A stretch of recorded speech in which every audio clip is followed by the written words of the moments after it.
Живот с огромно куче промени живота ми завинаги и никога няма да забравя това. Здравейте, казвам се Десислава, на 28 години съм. Живея в малкото градче Калофер, сгушено в красивата долина на Балкана. Тази история е за първия път, когато реших да се нанесем с моя приятел Христо и неговото огромно куче, немско овчарка на име Рико. Това куче се превърна в повече от просто домашен любимец за мен. Всичко започна като една обикновена любовна история, но скоро разбрах, че животът ми никога вече няма да бъде същият. Христо беше спокоен и внимателен човек, с който се запознах в местната библиотека, където работех като учителка по български език. Той ме впечатли с търпението и нежността си, а разходките ни край река Тунджа ни сближиха. Мечтаехме за общо бъдеще, изпълнено с топлина и уют. Но истинската промяна настъпи, когато решихме да живеем заедно в неговата къща на края на града, където Рико беше царят. Христо ме предупреди веднага: Деси, трябва да разбереш, че Рико не е просто куче, той е член на нашето семейство. Познавах Рико от самото начало. Той беше огромен, с гъста чернокафява козина и очи, които можеха да те стоплят или оплашат в зависимост от момента. Енергията му понякога беше толкова силна, че ме караше да се чувствам малка. Преди да се нанесем, поставих едно твърдо условие – Рико да не влиза в къщата. Христо се съгласи с усмивка, но в очите му видях леко колебание. Първите седмици бяха изпитание за мен. След дългия работен ден ме посрещаше Рико пред вратата, весело махаше с опашка и скачаше около мен, облиза ми ръцете, сякаш беше палаво кученце. Често се улавях, че треперя от тази близост с толкова голям звяр. Затварях вратата бързо, докато чувам тихите му стонове отвън. Христо обясняваше, че Рико не обича да остава сам, но аз бях омаяна от погледа му, когато гледаше през прозореца към мен. Понякога чувам тихото му скимтене, а после виждам как се изправя на задни лапи и се подпира на перваза, сякаш ме пази, но крие чувствата си от мен. Първоначално държах дистанция, но с времето Рико стана повнимателен, а аз поспокойна. Присъствието му вече не ме плашеше и започнах да му позволя да седи близо до мен, докато поливам цветята или просто гледам небето. Дори когато Христо започна нощни смени и оставах сама в къщата, Рико се превърна в моя верен защитник. Първата нощ, когато навън виеше силен вятър, аз го поканих вътре и неговото спокойствие ми помогна да преодолея страховете си. Така започна нашата необикновена история за това как едно огромно куче стана мой спътник, а заедно с него и нашето малко семейство, изпълнено с любов и доверие, които растяха всеки ден. Когато за първи път решихме да живеем заедно с Христо и Рико, всичко изглеждаше толкова просто и красиво: любов, уют, тихи вечери, старата къща на края на Калофер. Но вътре в мен се надигаше усещането, че предстои нещо посложно, нещо, което ще промени живота ми коренно.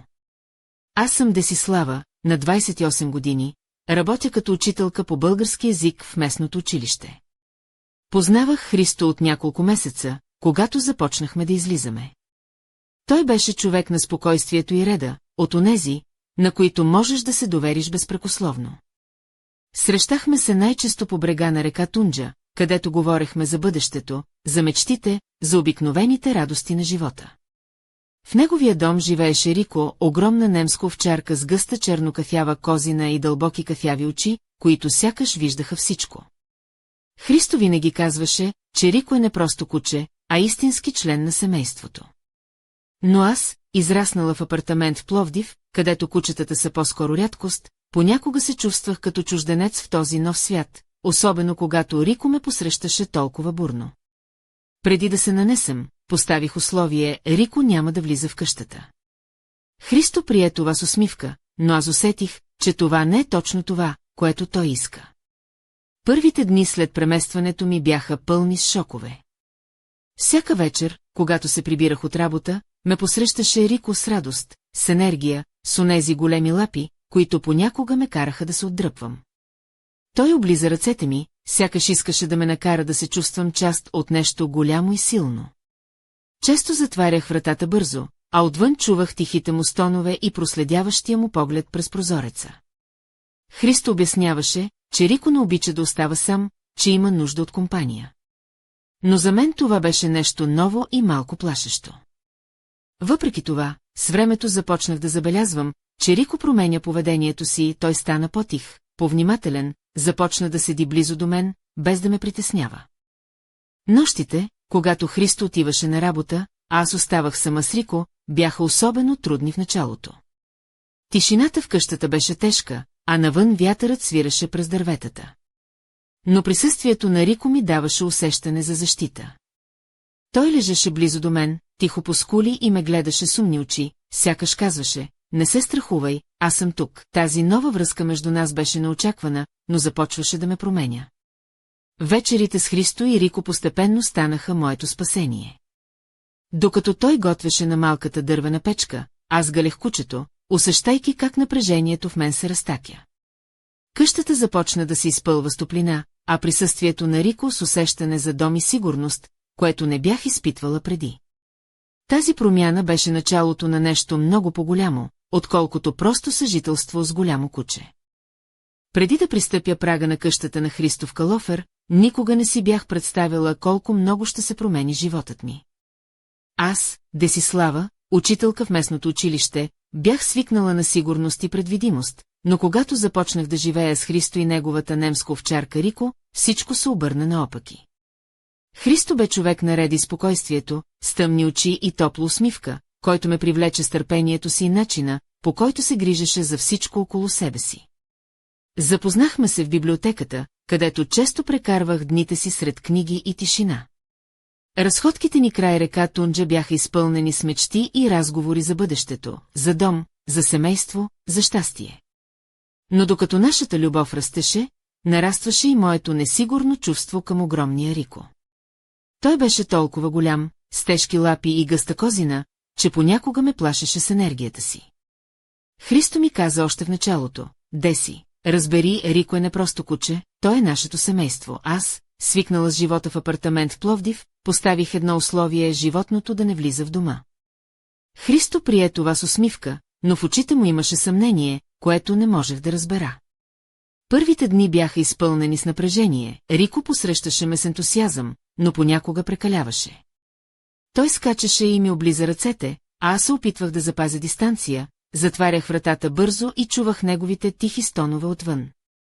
Христо обясняваше, че кучето не обича да остава само, че има нужда от внимание, но аз не знаех как да се справя. С времето обаче започнах да виждам повече от Рико не само голямо и понякога обезпокоително куче, а същество с дълбока преданост и нежност.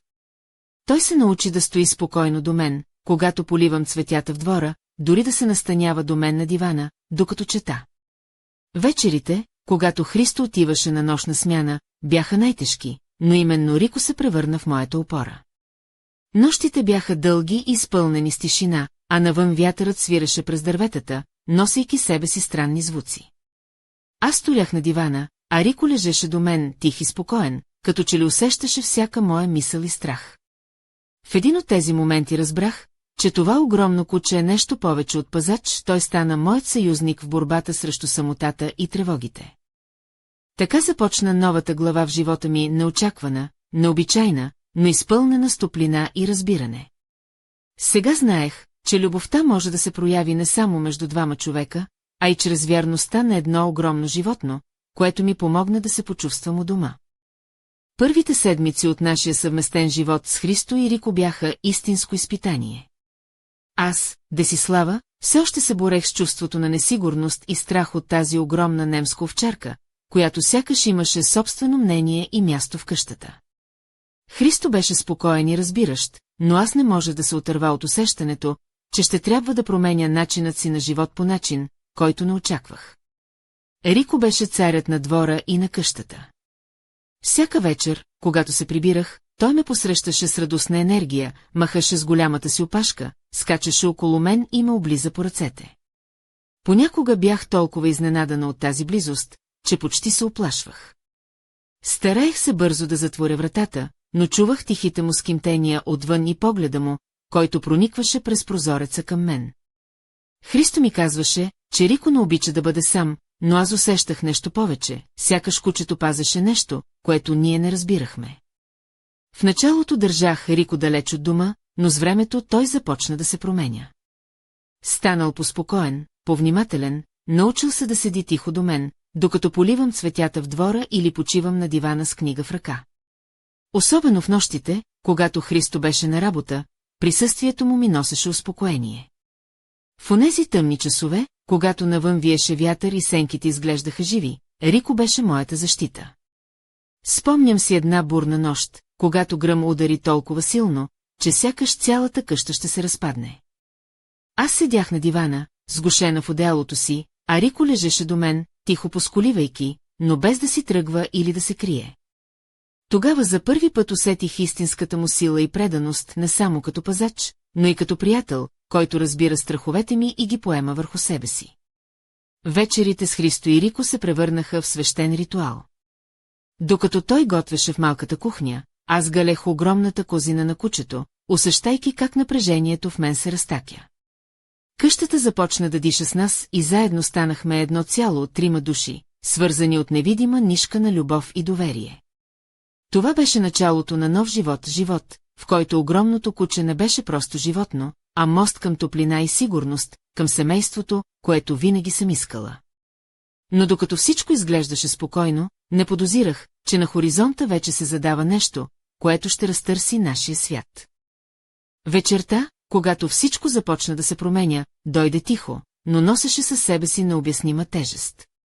Аз, Десислава, се прибрах уморена от дългия ден в училището. В къщата на края на Калофер, където живеехме с Христо и Рико, обичайните звуци ме посрещнаха, тихото поскуляване на кучето и лекото бълбукане на вода от кухнята. Но нещо в атмосферата беше различно, нещо, което не можех да обясни с думи. Свалих пълтото си и оставих чантата на пода. Отвори се вратата на дневната, където обикновено се отпусках след работа. Рико ме посрещна с радост, но този път в очите му имаше напрежение. Той се приближи, притисна ухото си към пода, сякаш слушаше нещо невидимо за мен. Следвах го към прозореца, където той се изправи на задните си лапи и се подпираше на перваза. Отвън, в градината, се мяркаха сенки, движещи се бързо и неясно. Сърцето ми забърза, а мислите ми се завъртяха около най-лошите възможности. Приближих се и видях котката на съседите, която беше заблудена и се скиташе из нашия двор. Но реакцията на Рико беше необичайна, той не просто наблюдаваше, а сякаш се готвеше да пази нещо повече. Погали го по главата и тихо му казах: спокойно, Рико, всичко е наред. Вечерта с Христо премина в уют и смях, но аз не можех да се отърва от усещането за нещо скрито и опасно. Докато той готвеше, Рико лежеше до нас, но очите му не спираха да следят всяко движение. Тогава започнах да осъзнавам, тези нощи в самота с Рико не бяха просто изпитание, а истинско откритие. Този огромен пес, който в началото ме плашеше, се беше превърнал в мой закрилник. Той усещаше неща, които аз не можех да видя, чуваше звуци, които аз не разбирах. Въпреки това, нещо на хоризонта ме тревожеше, странно поведение, неразпознати сигнали, които ме караха да се питам дали домът ни наистина е безопасен. Промените в Рико бяха най-явният знак. Той вече не лежеше спокойно на пода, а търсеше, следеше, залагаше на инстинктите си. Очите му, които преди бяха топли и нежни, сега блестяха с тъмна тревога. В този момент разбрах, че това не е просто животно, а пазител на тайни, които тепърва ще трябва да разгадаем. В нощите, когато Христо беше на работа, аз оставах сама с Рико и тъмнината. Тогава тишината на дома се изпълваше с нещо неопределено, което ме караше да се вглеждам в сенките и да слушам всяка стъпка. Това беше началото на нещо много по-голямо, нещо, което ще постави на изпитание всичко, което мислех, че знам за любовта, семейството и доверието. Не мога да опиша колко шокирана бях от случилото се онзи вечер.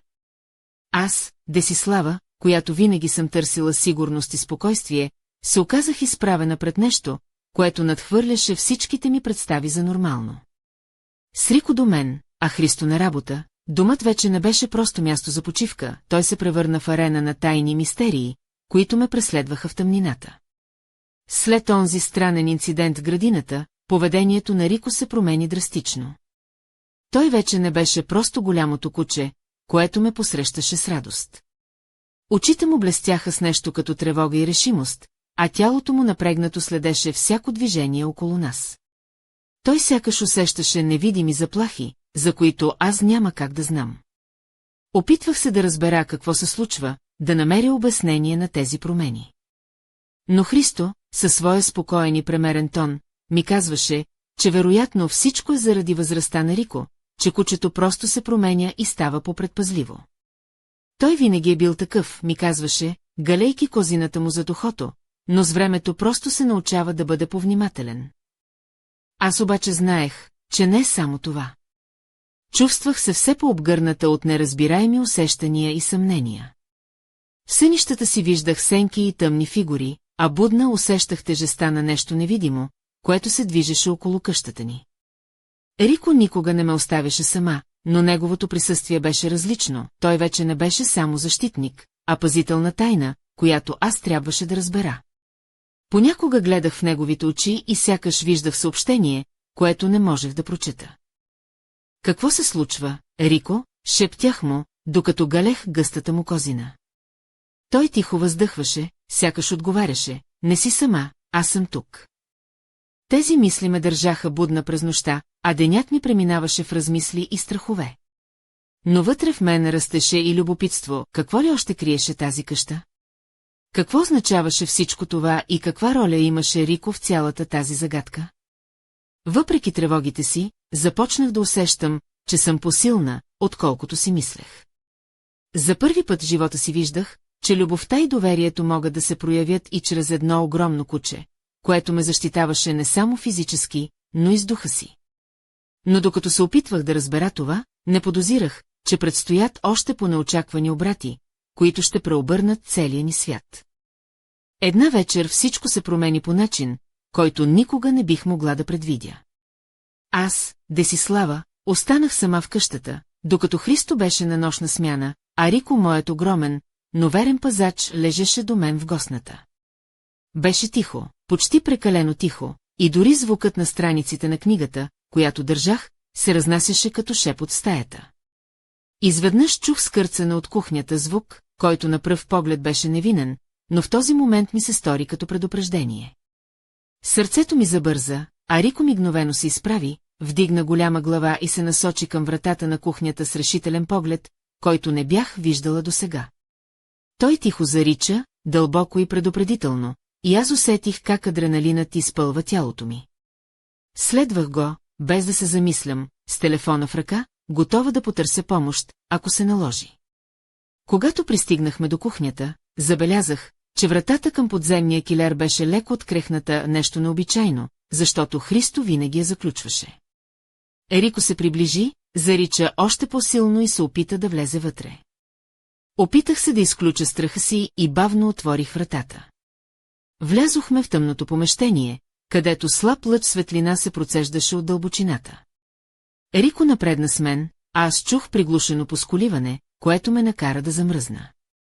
Звукът идваше от стара, прашна кутия, поставена въгъла.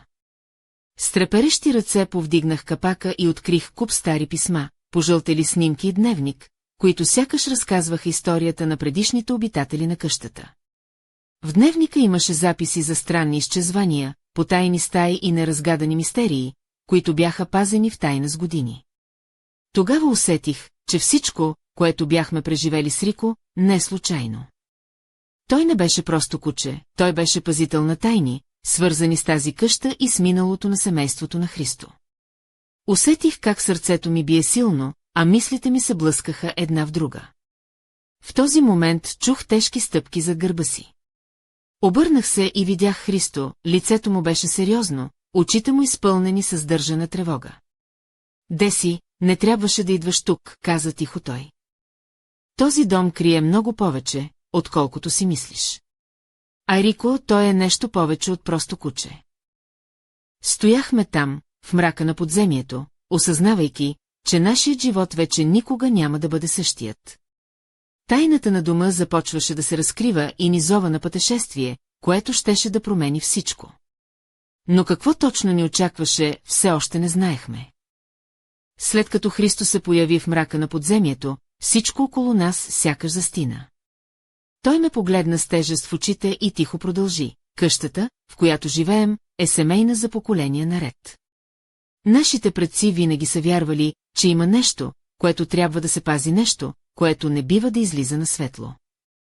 Рико стоеше до нас, силен и бдителен, очите му блестяха в тъмнината с необикновена яркост. Христо ми разказа, че той не е просто куче, а потомък на специална линия от сторожеви пси, които са били пазители на дома и семейството от невидими заплахи. Това обясняваше странното му поведение и усещането му за опасност, което аз толкова дълбоко бях усетила. Докато Христо говореше, аз разглеждах старите снимки и документи, които бяхме намерили. На една от тях се виждаше голямо куче, много приличащо на Рико, с надпис «Хранителят на дома, пазителят на семейството». Това ме накара да потреперя, връзката между миналото и настоящето беше толкова осезаема, че не можех да пренебрегна. Изведнъж чухме тих шум зад една от стените, сякаш някой или нещо се движеше в сенките. Рико се приближи до мястото с настръхнала козина и започна да ръмжи ниско и заплашително. Христо ме хвана за ръка и прошепна, това е само началото. Домът пази своите тайни и сега ние сме част от тях. Сърцето ми биеше толкова силно, че сякаш можех да го чуя в тишината на подземието. Аз знаех, че животът ми се е преобърнал и че предстои да се сблъскам с неща, които никога не съм си представила. Рико, Христо и аз, ние бяхме свързани в тази нова, мистична история, която щеше да ни отведе далеч отвъд обикновеното. В този момент осъзнах, че всичко, което съм смятала за сигурно, любовта, семейството, спокойствието, вече е поставено на изпитание. Предстоеше ни да разгадаем тайните на дома, да се изправим пред сенки от миналото и да открием истинската сила, която ни свързва. И въпреки страха, аз чувствах, че съм готова да тръгна по този път. Но какво криеше онова движение в сенките?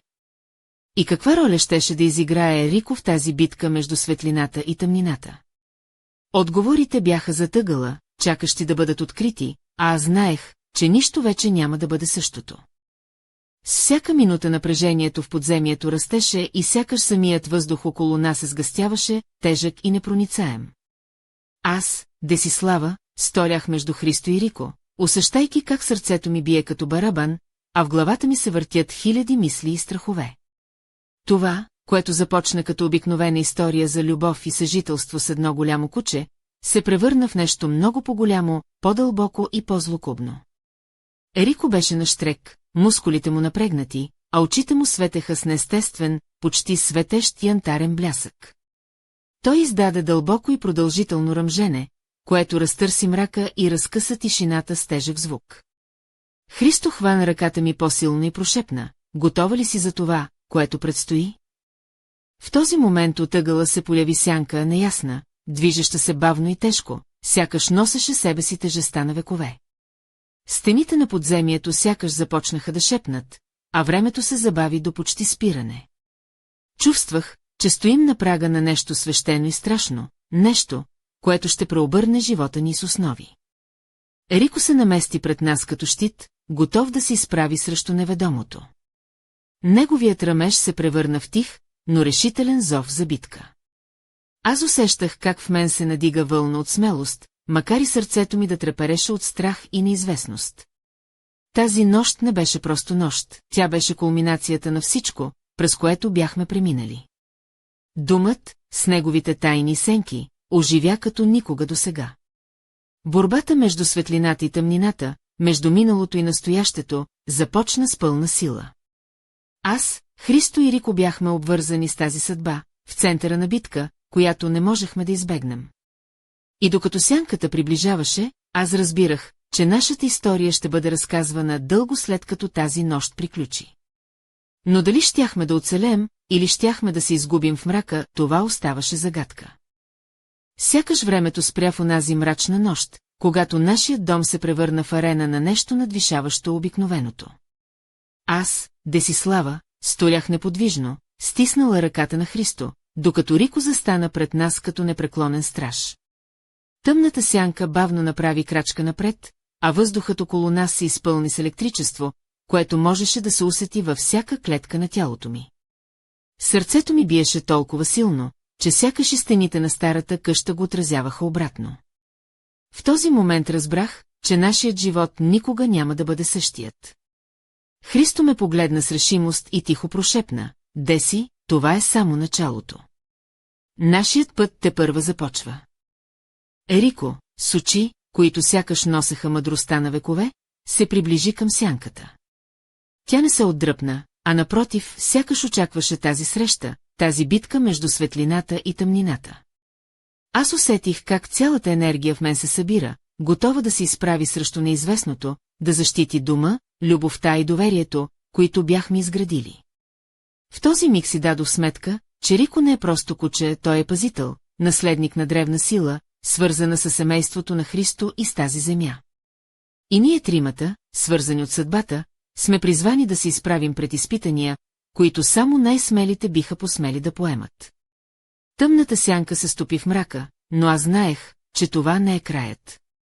Напротив, това беше началото на нов живот, на нова история, която ще разказваме с трепет и страхопочитание. История за любов, доверие и неочаквана сила, която се крие в сърцето на една огромна немска овчарка и хората, които обича. И докато заедно с Христо и Рико стояхме там, в тишината след бурята, аз разбрах истинската история тепърва започва. И въпреки, че не знам какво ни очаква, чувствам, че сме готови. Готови да посрещнем всичко, което съдбата ни е подготвила.